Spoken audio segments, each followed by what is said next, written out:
सूत जी बड़े खुश हो गए और बोले, महात्माओं, तुम्हारे मन में मेरे प्रति इतनी श्रद्धा है तो आइए आओ, हम सारे शास्त्रों का सार तुम्हें सुनाऊंगा। सावधान होकर सुनिए। ये संसार जो है, सूत जी कह रहे हैं शौनक जी से, ये संसार मृत्यु लोक है। संसार शब्द का अर्थ जानते हैं?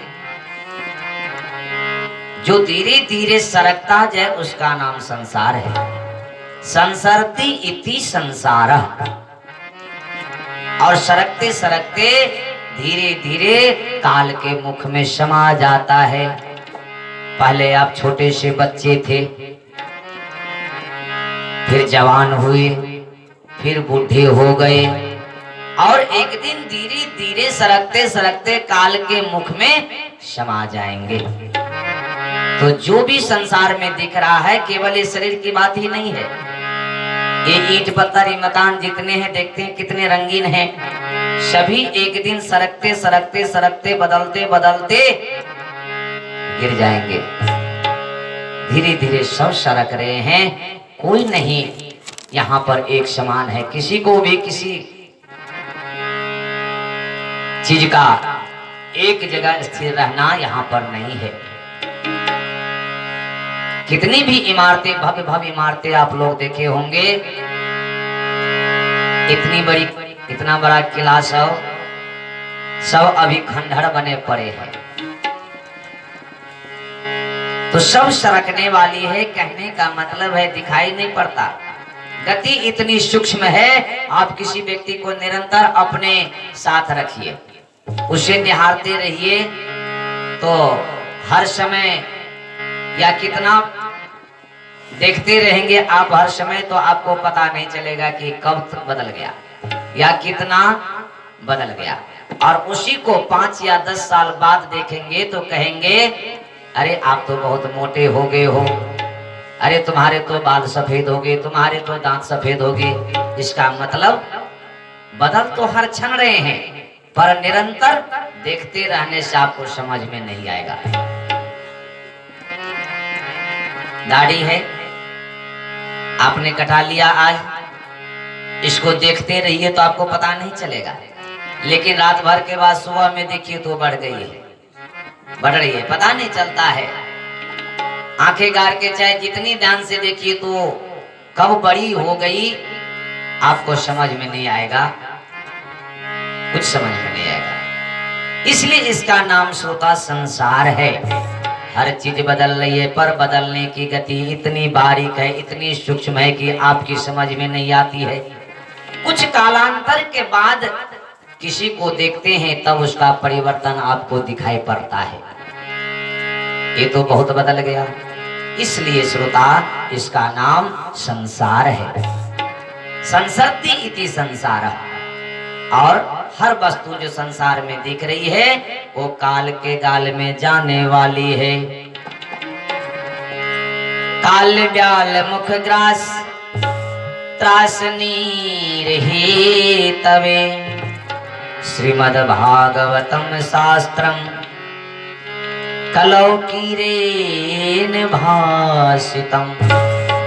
क्योंकि ये संसार सारा काल कवलित है, काल के मुख के अग्रास बना हुआ है। हम और आप भी एक दिन इसमें समा जाएंगे। तो श्रीमद् भागवत महापुराण का इसलिए सुना जाता है ताकि हम इस संसार का स्वरूप समझ सके और काल के भय से अपने को मुक्त रख सके। बचा कोई नहीं जा सकता है, कोई नहीं बच सकता है इस संसार में काल से, परंतु सब जानते हैं एक ना एक दिन मरना है। पर भाई मरने की बात सोचते ही हम लोगों को डर लगने लगता है।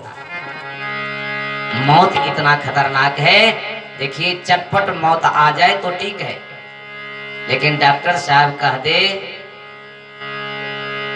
कि ये कुछ दिन का मेहमान है, ऐसे तो घर के लोग उनको पता नहीं चलने देते हैं। अगर उसको पता चल जाए तो इतना डर होगा, इतना डर होगा कि 1 महीना क्या 15 दिन में समाप्त हो जाएगा। एक डर, मृत्यु का डर, वो बेचारा चला जाएगा, 1 महीने भी नहीं चल पाएगा वो। क्योंकि मौत का डर इतना खतरनाक होती है कि वो पहले ही सटक जाएगा। तो काल ब्याल मुख ग्रास, काल का जो भय व्यक्ति में व्याप्त है, उस काल भय को मिटाने के लिए, भगाने के लिए इस श्रीमद् भागवत महापुराण का शास्त्र का प्राकट्य हुआ है। सूत जी कह रहे हैं शौनक जी से, क्योंकि राजा परीक्षित को सामने, परीक्षित के सामने इसी काल का भय उनके सामने आया, यही समस्या आई। जब विप्र बालक ने श्राप दिया कि 7वें दिन नाग डसेगा तक्षक, और परीक्षित को पता चल गया कि मैं 7वें दिन मर जाऊंगा, तो विप्र श्राप उसने सोचा कि कभी मिथ्या नहीं होती। बस जिसको पता चल जाए, देखिए हमारे शास्त्रकार ने क्या कहा है कि जीना सिखाती है रामचरितमानस, और जीने की कला रामचरितमानस से आती है। क्या करना चाहिए ये रामचरितमानस से सीखिए, क्या नहीं करना चाहिए श्री महाभारत से सीखिए, और कैसे मरना चाहिए ये श्रीमद् भागवत महापुराण से सीखिए। बोलिए वृंदावन बिहारी लाल की जय। तो ये जितनी जल्दी समझ लीजिए, लोगों को जितनी जल्दी समझ में आवे मृत्यु का रहस्य, उतनी जल्दी वह व्यक्ति मस्त हो जाता है। और मौत का रहस्य यदि समझ में नहीं आया तो मृत्यु से सदा भयाक्रांत बना रहता है। इसलिए श्रीमद् भागवत महापुराण को सुना जाता है, जिससे हम लोग भय मुक्त हो जाए, भय हमारे भीतर से भाग जाए। क्योंकि हम लोग, कोई भी यहाँ पर रहने वाला नहीं है, सभी यहाँ से जाने वाला है। कोई यहाँ पर परमानेंट नहीं है, कोई नहीं परमानेंट। चाहे लगा लो ओके साबुन, चाहे लगा लो सेंट, पर कोई नहीं यहाँ पर परमानेंट। काम क्रोध मोह लोभ के खुले हैं रेस्टोरेंट, खा लो पी लो मौज उड़ा लो, एक दिन करना पेमेंट। यहाँ पर कोई नहीं परमानेंट, कोई नहीं है परमानेंट। यहाँ पर सब आने जाने वाले यात्री हैं, श्रोता। यहाँ पर हम लोगों की ये आदत है, देखिए क्या है कि 5 साल यदि किसी किराएदार के मकान में रह लेते हैं तो खाली कराना मुश्किल हो जाता है। 5 साल में किराएदार कब्जा करने लगता है कि हम खाली नहीं करेंगे, केवल 5 साल रहकर। तो जिस मकान में हम लोग 80, 90, 100 साल रहे हैं, उसको कैसे नहीं मोह आएगा? 50 साल रह रहे हैं, 70, 90 साल तक जो रह रहे हैं इतने वर्ष से, तो जिस मकान में रहने का अभ्यास हो गया है, वो जल्दी से खाली कौन करना चाहेगा भाई? ये शरीर क्या है? ये शरीर पंचायती धर्मशाला है। 5 पंचों ने मिलके ये शरीर, ये धर्मशाला बनाई है। ये धर्मशाला बनी है, देखते होंगे शहर सब में, बाजार सब में, धाम सब में, तो वृंदावन सब में लोगों ने मिलकर के, पंचों ने मिलकर के थोड़ा थोड़ा चंदा किया, बन गई धर्मशाला।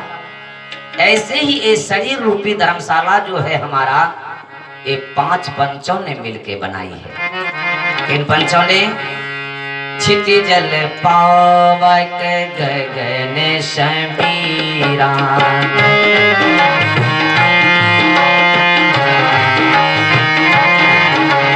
छिति जल पावक गगन समीरा,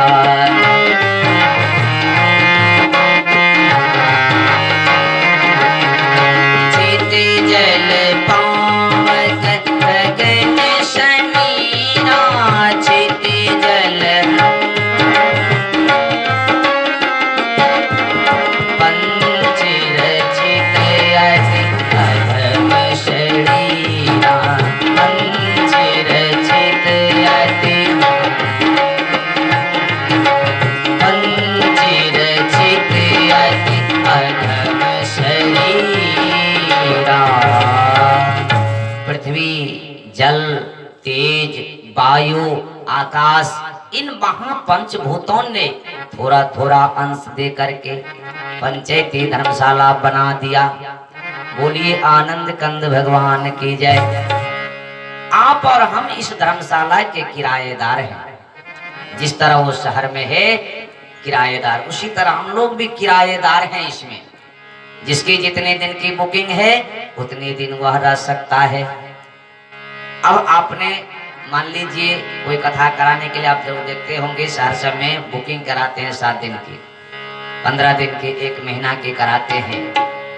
तो आप उससे बुकिंग कराए तो आप प्रेम से 7 दिन के लिए है तो 7 दिन रहिए, कोई बात नहीं, खूब कार्यक्रम करिए। पर 7 दिन रहते रहते आनंद लेते लेते हमने कहा कि बड़ा भय आहा बड़ा आनंद आ रहा है, अब यहाँ से नहीं जाएंगे, परमानेंट यहीं रहेंगे।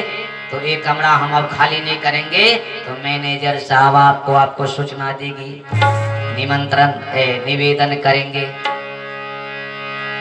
भैया मकान को खाली कीजिए, दूसरे की बुकिंग है। अब अगर आप नहीं खाली किए तो जबरदस्ती आपका सामान फेंकवा दिया जाएगा और कमरा से निकाल दिया जाएगा। ये ट्रस्ट का मामला है, कोई कब्जा नहीं कर सकता।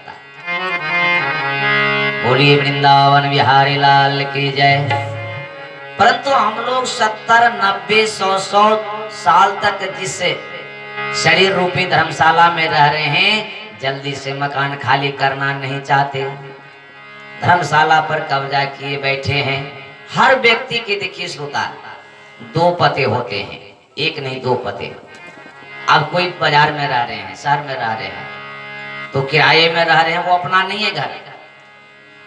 उनसे पूछिए भाई आप कहाँ रह रहे हैं तो कहेंगे फिलहाल मैं तो यही लाहन बाजार में रह रहा हूँ, लेकिन मेरा परमानेंट घर सोपुर है, फला है, छजना में है, फला जगह है, वहां है, ऐसा बताएंगे। तो हर आदमी के 2 पते होते हैं। तो 50 साल से हम लोग 100 साल से 80 साल से कोई 90 साल से इस पते पर रह रहे हैं, लेकिन 50 साल तक के पता चल जाएगा, ठीक है। लेकिन 50 साल के बाद भी रहेंगे पर पता बदल जाएगा, फिर ये पता नहीं रह जाएगा, दूसरा पता हो जाएगा, परमानेंट पता नहीं है। ये हजारों जन्म हम और आप ले चुके हैं, पता नहीं है हम लोगों को। गीता में गोविंद कर रहे हैं अर्जुन से, बहुनी में व्यतीतानि जन्मानि तब चा अर्जुना, मेरे तुम्हारे हजारों जन्म हो चुके हैं। जब शरीर बदल जाता है, दूसरा जन्म मिल जाता है तो पता बदल जाता है, दूसरा पता हो जाता है। अब यहाँ पर जैसे हम लोग कोई यादव जी के नाम से, कोई ठाकुर जी के नाम से, कोई शर्मा जी के नाम से, कोई साहनी जी के नाम से हैं तो 50-100 साल तक रहेंगे। लेकिन जब शरीर छोड़ेंगे दूसरे जन्म में जाएंगे तो ये पता बदल जाएगा, दूसरा पता हो जाएगा, एक समान नहीं रहेगा। कौन है हम नहीं है क्या है, तो एक परमानेंट पता कहाँ है, इसी को खोजने के लिए संत भगवान इस आध्यात्म रूपी सत्संग में लाते हैं और सत्संग के द्वारा हम लोगों को पता लिवाते हैं कि हम कौन है, क्या है, कहाँ से आए हैं। क्योंकि ये परमानेंट पता नहीं है, ये अपरमानेंट और अस्थाई पता है। सभी इस भवाग्नि में घूमते फिर रहे हैं, भटक रहे हैं, कहाँ है, क्या है, नहीं है। और देखते होंगे प्रदेश में जो लोग जाते हैं तो शांति नहीं मिलती है, चैन की नींद नहीं ले पाता है वो, क्योंकि वो उनका अपना घर नहीं है। जब वो अपना घर में आता है तो शांति उनको मिलता है, शांति मिलती है, चैन से वो सोते हैं। ऐसे ही हम लोग इस भवाटमी में भटक रहे हैं, अपना घर ये नहीं है, ये परमानेंट अस्थाई पता है, परमानेंट पता नहीं है। परमानेंट पता जहाँ है उसको हम लोग भूले बैठे हैं। जब तक लौट के हम अपने घर वापस परमानेंट घर में नहीं पहुंचेंगे तब तक जीवन में कभी भी परम सुख की प्राप्ति नहीं हो सकती। तो सत्संग के द्वारा परमानेंट घर की याद दिलाई जाती है। श्रोतागण, एक बार रामकृष्ण परमहंस जी के पास एक सज्जन पहुंचे, बड़े तार्किक थे वो। बोले महाराज हमने ऐसा सुना है कि काली माँ से आपकी बात होती है, ऐसा मैंने सुना है। तो स्वामी जी बोले होती तो है, बोलिए प्रत्यक्ष माँ बात करती है आपसे?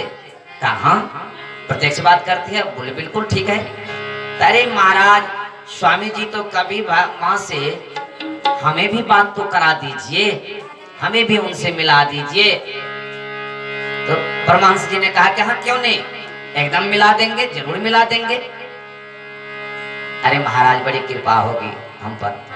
वो आदमी ने कहा ठीक है जरूर मिला देंगे, जब माँ से मेरी बात होगी तो हम तुरंत तुम्हारे पास भेज दूंगा, तू अपना पता दे दो। रामकृष्ण परमहंस जी बोले कि तुम अपना पता दे दो, हम तुमको भेज देंगे माँ को तुम्हारे पास। तो उसने अपना कार्ड निकाल के दिया, कहा महाराज ये मेरे घर का पता है। कहा ये काहे की पता है, तुम्हारे घर से हमें क्या लेना देना, हमको माँ को तुम्हारे पास भेजना है, तो अपना पता दो। तो सज्जन ने दूसरा कार्ड निकाल के दिया, भाई मेरी ऑफिस का ही पता है, ऑफिस में मैं रहता हूँ। कहा रे भाई तेरे ऑफिस से मुझे क्या लेना देना, तू कब रहेगा कि नहीं रहेगा क्या पता है, ये ऑफिस हमको क्या लेना देना, हम तो तुमको माँ को जो भेजेंगे तो तुम्हारे पास न भेजेंगे, तू अपना पता तो दे।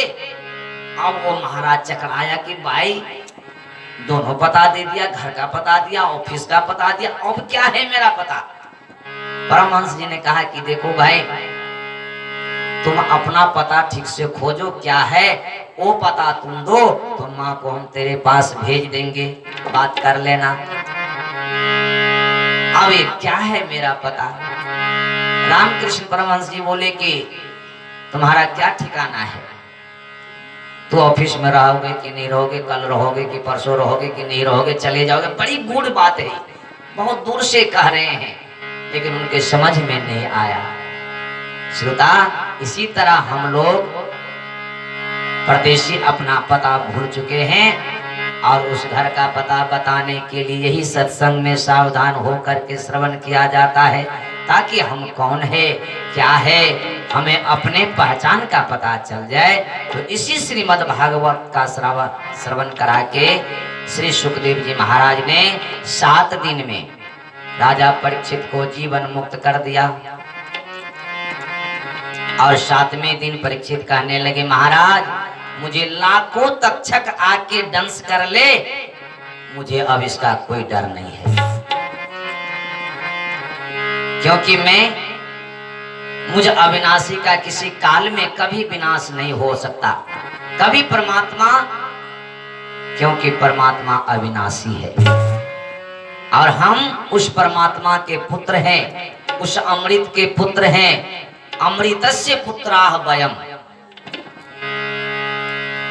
हम सब अमृत के संतान हैं। अमृत का अर्थ जानते हैं, अमृत का अर्थ क्या होता है, जो कभी नहीं मरने वाला। तो परमात्मा कभी नहीं मरने वाला है, अविनाशी है वो। तो परीक्षित कहते हैं कि हम भी तो उसी परमात्मा के पुत्र हैं, तो हम भी तो नहीं मरने वाले हैं। परमात्मा का पुत्र कहीं मरने वाला होता है? बस इसी बात को सोच करके यही ज्ञान जब हो गया परीक्षित को, वो भय मुक्त हो गए। अमृतस्य पुत्राः वयम्, हम लोग भी उसी अमृत के पुत्र हैं और उसी परमात्मा के अंश हैं।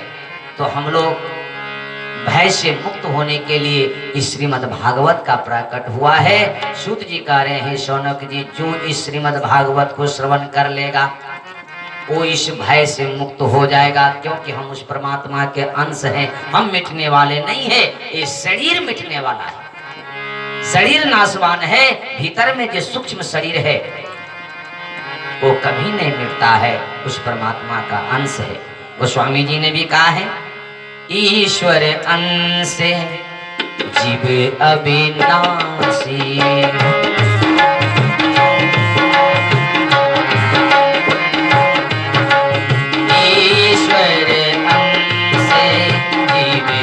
अविनाशी, ईश्वर अंश,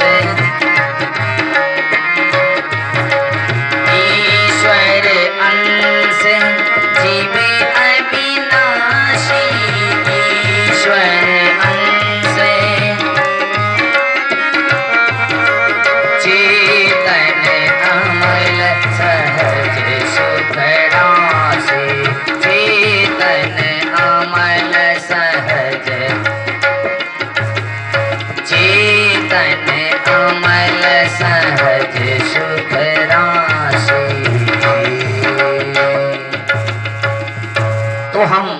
ईश्वर के अंश है, इसलिए जैसे ईश्वर अविनाशी है वैसे ही जीव भी अविनाशी है। हम भी तो परमात्मा के पुत्र हैं, पर मरने से हमेशा भयभीत रहते हैं।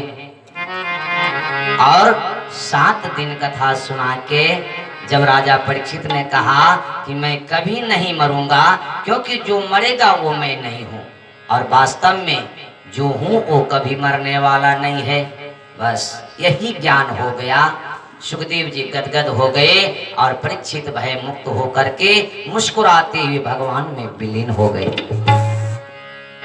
बोलिए भागवत भगवान के जय। यही है भागवत का वास्तविक फल।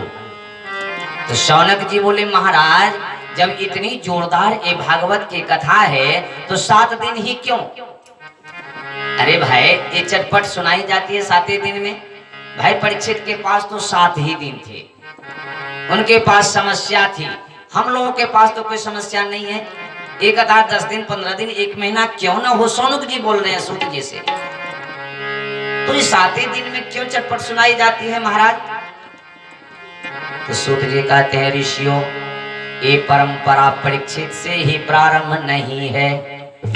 ये सप्ताह विधि, ज्ञान विधि, श्रवण की विधि परंपरा सनक सनातन संत जी महाराज के द्वारा नारद जी को सुनाई गई थी, वहां से शुरू है। अब फिर आश्चर्य में लगने लगे उनको, शौनक जी को। शौनक जी बोले महाराज, ये बात मेरी समझ में नहीं आई कि आपने कहा कि नारद जी को सनकादिक भगवान के द्वारा एक कथा सुनाई गई, तो नारद जी तो एक क्षण के लिए भी कहीं नहीं रुकते हैं, फिर वो 7 दिन कैसे रुक गए कथा में?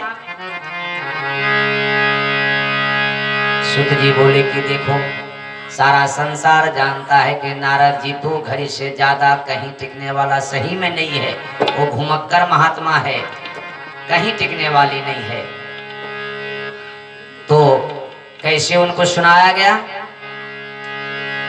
शौनक जी बोले कि थोड़ा ये प्रसंग हमको विस्तार से बताइए, हम सुनना चाहते हैं। तो सूत जी कहते अच्छा सुनो, पहले कैसे उनको सुनाया गया 7 दिन। सूत जी प्रारंभ कर दिए, सुनाने लगे, कहने लगे एकदा हि विशालायां चत्वारः ऋषयो अमला शतसंगारथं समायातं तद्रशोषो नारदम्।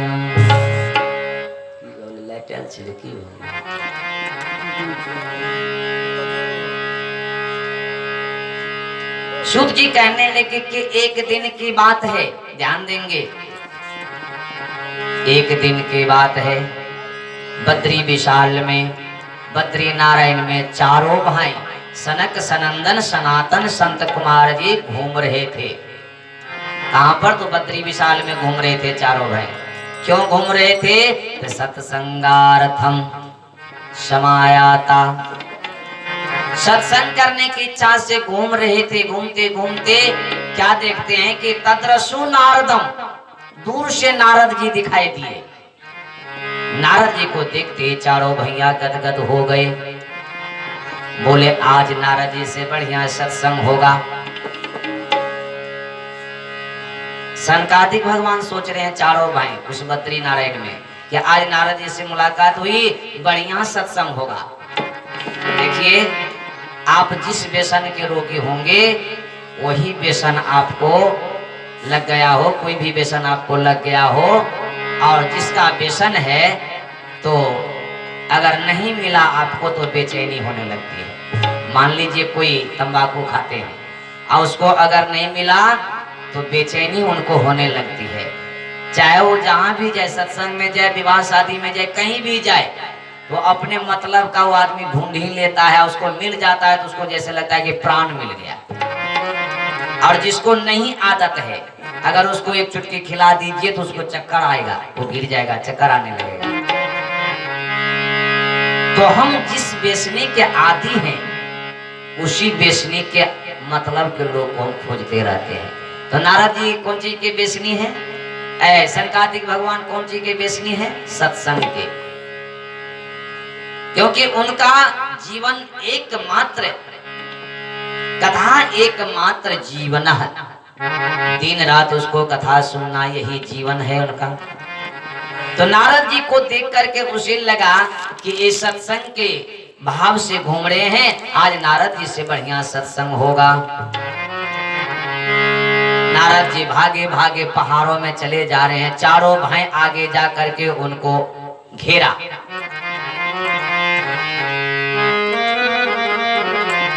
आगे जाकर के नारद जी के आगे में खड़े हो गए। देखते हैं उनके चेहरे को निहार करके कहते हैं, चारों भाई, कथम ब्रह्म दीन मुख कुतस चिंता तुरो भवान त्वरितम गम्यते कुतस चागमनम तव इदानीं शून्य चित्तो यसी गत विद्धो यता जनः तवेदं मुक्तं संगस्य नोचितं वद कारणम्। नारद जी की मुख को देख करके कहने लगे चारों भाई कि कथम ब्रह्म दीन मुखा। हे नारद जी, मुझे तो ऐसा लगता है कि आपका ये मुख जो है ये लटका हुआ क्यों है? मुंह क्यों लटका हुआ है? कथम ब्रह्म दीन मुखा कुतस चिंता तुरो भवान। आपका ये चिंता किस बात की है? आप क्यों चिंता तुर हैं? और ये भागे भागे आप कहाँ जा रहे हैं? क्योंकि आप नारद जी तकलीफ नहीं करना, चारों भाई कह रहे हैं, आपका जो मुखार बिंद है मुखी से हम लोगों को लग रहा है, कैसा लग रहा है कि गत वित्तो यथा जना। जैसे किसी व्यापारी को हजार हजार दो हजार का नोट फट गया हो, कोई चोरी कर लिया गया हो, लूट लिया गया हो, तो उस व्यापारी की जो हालत होती है सो वही हालत आपके मुखार बिंद से हम लोग देख रहे हैं। लेकिन व्यापारी का धन लूट लिया जाता है तो उसका मुखार बिंद मुख उदास हो जाता है, गत वित्तो यथा जनः। लेकिन आप तो उस धन को हाथ भी नहीं लगाते, आप तो राम नाम रूपी धन को हाथ लगाते हैं। आप तो सदा उस राम नाम रूपी धन को हृदय में, अपने हृदय में बार बार जाप करते हैं, उस धन को आप इकट्ठा करते हैं। फिर आपका चेहरा क्यों लटका हुआ है? आप क्यों लटके हुए हो? क्यों चिंतातुर हो? गत वित्तो यथा जनः तवेदं मुक्त संगस्य नोचितं वद कारणम। क्या कारण है बताइए नारद जी? क्योंकि राम नाम रूपी धन को तो कोई लूट नहीं सकता है। जो कमाता है धन, रुपया रूपी धन को लूट लेता है, अन्न रूपी धन को लूट लेता है, लेकिन राम नाम रूपी धन को तो कोई नहीं लूट सकता। तो आपके भीतर में तो राम नाम रूपी धन है, फिर आप क्यों चिंता है? और सही में नारद जी के पास उस राम नाम रूपी धन का बहुत बड़ा खजाना है। संतों के पास राम नाम रूपी धन होता है, उसे कोई नहीं लूट सकता। हमारो धन राधा श्री राधा श्री राधा, हमारो धन राधा श्री राधा श्री राधा।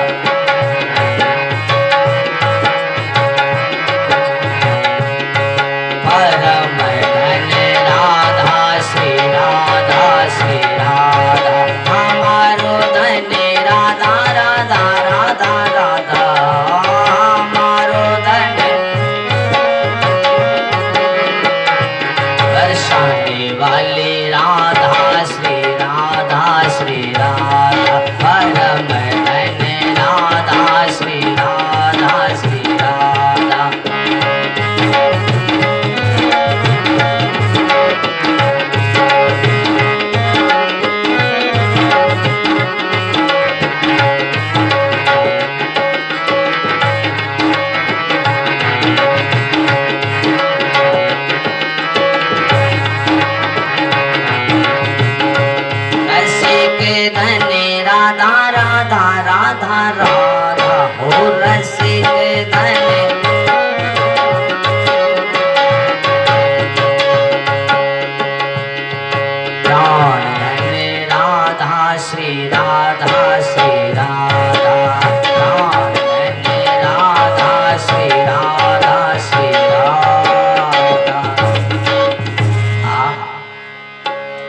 शनकादिक भगवान कहने लगे कि आपका धन तो राधा रूपी धन है, तो फिर आपका मुंह क्यों लटका है बताइए नारद जी।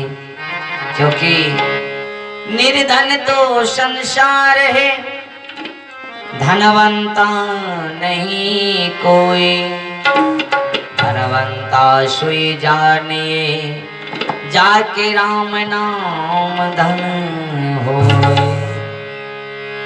भगवान नाम रूपी पूंजी जिसके पास है वही धनवान है, क्योंकि ये धन ऐसा है जो कमाएगा वही खाएगा, जो नहीं कमाएगा वो नहीं खाएगा।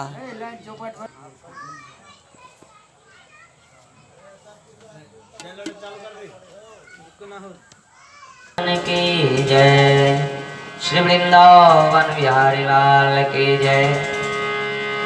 नारद जी के पूछा लगल के शनकादिक भगवान, ए नारद जी अहाँ के तो धन नहीं लूट वाला अछि, चेहरा क्या उतरल अछि, की बात छी। नारद जी कहलखिन जे हे शनकादिक भगवान, हमर चिंता के कारण सुनो। हम ब्रह्मलोक से भारत भूमि धर्म के केंद्र अछि, ब्रह्मलोक से एलौं ए धरती पर भारत भूमि में तीर्थ करा के वास्ते जे एठाम हमरा मन के शांति भेटत, मन के चैन भेटत। तो सब तीर्थ केलौं, गंगा में एलौं, प्रयाग में एलौं, कुरुक्षेत्र गेलौं, जतऽ कतौ गेलौं, लेकिन कतौ हमरा चैन नहीं भेटल, मन के शांति नहीं भेटल। से हे शनकादिक भगवान, ओहि ठाम से हम संत भगवान के मंडली में गेलौं, सोचलौं जे संत के दर्शन करी, वैसे हमरा मन के शांति भेटत। लेकिन ओहो संत महात्मा में गेलौं तो इस संत महात्मा में हम देखलौं जो पाखंडपन, संतो महात्मा ओरिजिनल नहीं भेटल ओहिठाम धरती पर, सब पाखंड से भरल है संत महात्मा, नहीं चैन भेटल। शनकादिक भगवान वही टाइम से हम भागलों कहलों सबसे उत्तम तो गृहस्थ आश्रम होइए, वही गृहस्थ आश्रम में जे हमरा मन के चैन भेटल। लेकिन वे गृहस्थ आश्रम में गेलों तो ओहो में गड़बड़ी। अब ओहो गृहस्थ आश्रम में कोई शुद्ध आश्रम नहीं है। सबके देखे चेन जे कन्या विक्रयिनो लोभात, लोभ के कारण अपना कन्या के बेचिए, अनेक प्रकार के दुष्कर्म करिए, ओहो में पाप होइए, हमरा चैन नहीं भेटल। ओहो में एक एक घर में बुद्धिदायको श्याल का, अनेक घर में देखलो जे अपना घर के गार्जियन से काम नहीं चले, उनका जीवित नहीं चले, बुद्धिदायको श्याल का, वही घर में साला साहब के बात बनइए, उनकर जीवित चलिए, उनके विचार पर सब चलिए। तो गृहस्थों में हमरा ने चैन भेटल, वो ठाम हमरा मन नहीं लागल। वही ठाम से शनकादिक भगवान हम भागलों कतौ वृंदावन एलों। वृंदावन एलों कहलों जो ठाम भगवान कन्हैया जी गोचारण केलखिन, उनकर चरण के धूलि के स्पर्श हमरा लागत, हमरा मन के चैन भेटत। लेकिन वृंदावन एलों, वृंदावन में हम बेचैन भगलों। वही ठाम तो और बेचैन भगलों। शनकादिक भगवान कहलखिन जे वही ठाम किया बेचैन भेलों हमने। कहलके हे शनकादिक भगवान, वही ठाम जब जमुना किनार में गेलों तो बड़ी विचित्र बात देखो में आयल। एक तरुणी अवस्था के नवजुवती गंगा किनारे जमुना किनार में अपना दोनों बालक के दोनों जंघा पर सुतोने रहती, और वो बालक केन चले 80 साल के बूढ़ा, शरीर जर्जर रोग से भरल चले, जवानी उनका समाप्त भ गेल छले।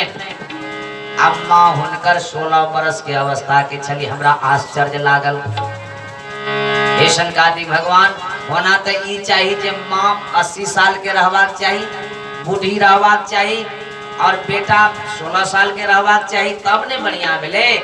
लेकिन ओइठाम देखल माँ 16 साल के आ बेटा 80 साल के। बोल उनका जंघा पर उनका शरीर में कोनो शक्ति नहीं, हम की तीर्थ कराओ। अब उनका पूछलो जे ए माँ आके ठीक आकी हाल केना भेल, ई दोनों बेटा अहाँ के बूढ़ केना भ गेल। तब ओ माँ कह लगलखिन जे हे नारद जी सुनो, हमर कथा बड़ी विचित्र अछि। हम द्रविड़ देश के रह वाली छी, हमर नाम भक्ति छी, और ई दोनों बेटा हमर ज्ञान वैराग छी। से एक दिन हम पूजा करे चलो पूजा घर में, हे नारद जी ई दोनों बेटा आबि के हमरा कहलखिन जे हे माँ अहाँ सब दिन भगवान के पूजा करे छी, से हमरा पास एकटा प्रश्न छै, हमरा ए प्रश्न के जवाब दिया। माँ कहलखिन बेटा बोलू कोन प्रश्न छै अहाँ के। तो दोनों गोटे कहिए ज्ञान वैराग जे नारद जी सब दीप के ध्वजा ल राखो, ऐसा नहीं दियो, दीप के ध्वजे ले सब राखो, कलश और नहीं। बोलिए आनंद कंद भगवान की जय। कहलखिन ज्ञान वैराग पूछलखिन हमरा जे माँ ए भारत भूमि में कौन जगह गेला से, कौन तीर्थ में गेला से पुण्य के प्राप्ति हुई है, ये हमरा बताओ। से नारद जी हम तो धन्य भ गेलौं, ओइ समय में एहन पुत्र हमरा एहन प्रश्न केलक। जब एहन प्रश्न हर पुत्र नहीं करे अपना माँ से पिता से। हम कहलौं हे बेटा हमर कोई के धन्य भ गेल जे एहन जवाब एहन प्रश्न हमर बेटा केलक। अति सुंदर प्रश्न केलखिन है जे हे माँ कतौ गेला से पुण्य के प्राप्ति हुई है। और स्वाभाविक बात श्रोता, जे माँ के जे बेटा धर्म के बात करे, पुण्य के बात करे, ओ माँ पुत्रवती छियै, नहीं तो हर माँ पुत्रवती नहीं छियै। गोस्वामियों जी ललकारलखिन है रामचरितमानस में, कहलखिन है पुत्रवती जुवती जगेशोरी,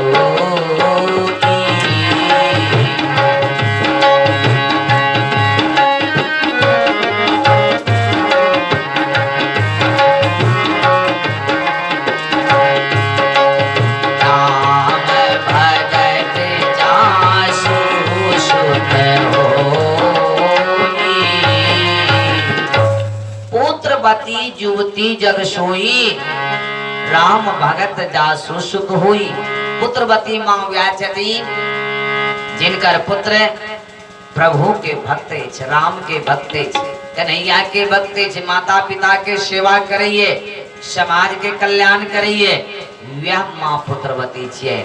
नेता इतिक बात जे पुत्र नहीं करिए, भगवान के भक्ति नहीं करिए, माता पिता के सेवा नहीं करिए, समाज के कल्याण नहीं करिए, तो वही पुत्र के और वही माँ के गोस्वामी जी ललकारे छथिन की कहलखिन न तरो बाली बाटी बाझे बियानी,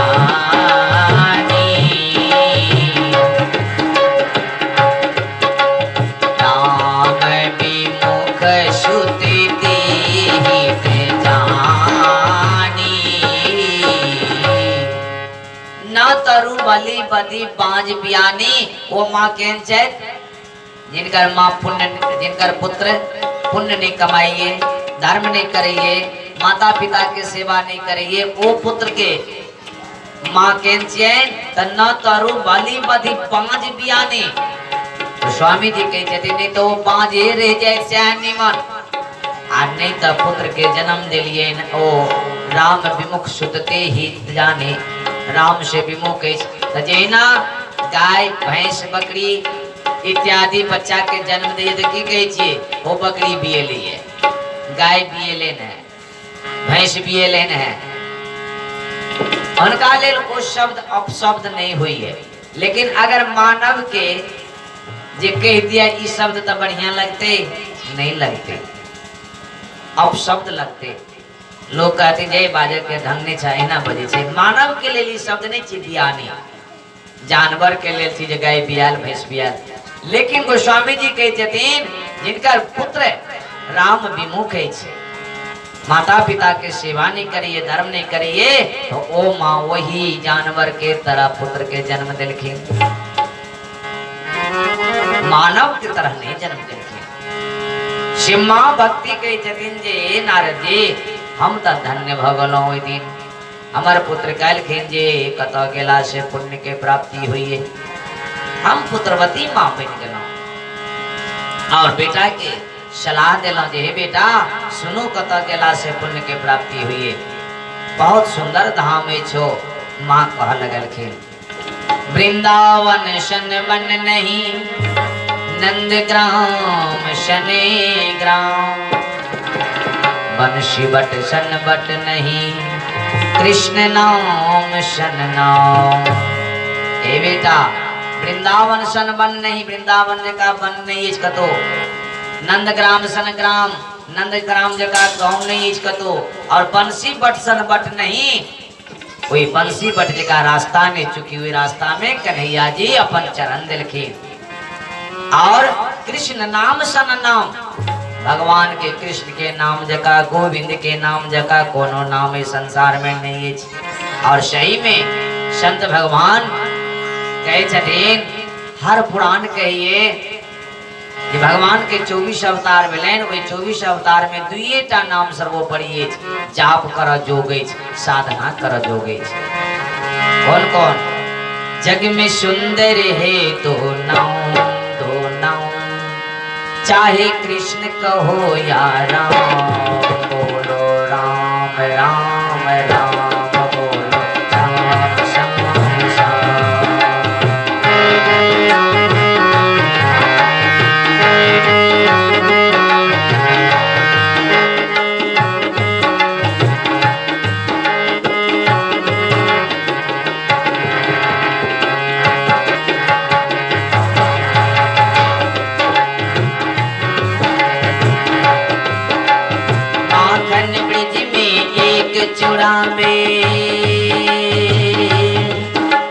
माखन ब्रज में एक चुरावे, एक बेर भिलने के नावे, प्रेम भाव से भरे अनोखे, प्रेम भाव से भरे अनोखे, दोनों के है काम, चाहे कृष्ण कहो या राम। जग में सुंदर है दो नाम, चाहे कृष्ण कहो या राम, बोलो राम राम राम, बोलो राम राम राम, बोलो श्याम श्याम श्याम। जग में सुंदर है दो नाम, चाहे कृष्ण कहो या राम, दुईटा नाम जाप करो जोगेश। ते द्वारे हर संत भगवान, हर व्यास कथाकार ये संसार के आगाह करे छथिन जे नाम सब के संसार में कलयुग में किछ नहीं है। तो आओ एक बेर भगवान के साँझ बाती भ गए, तो साँझ के वक्त परमात्मा के एक बेर नाम के उच्चारण हुए और हम सब आगा कथा लगे सब कहियो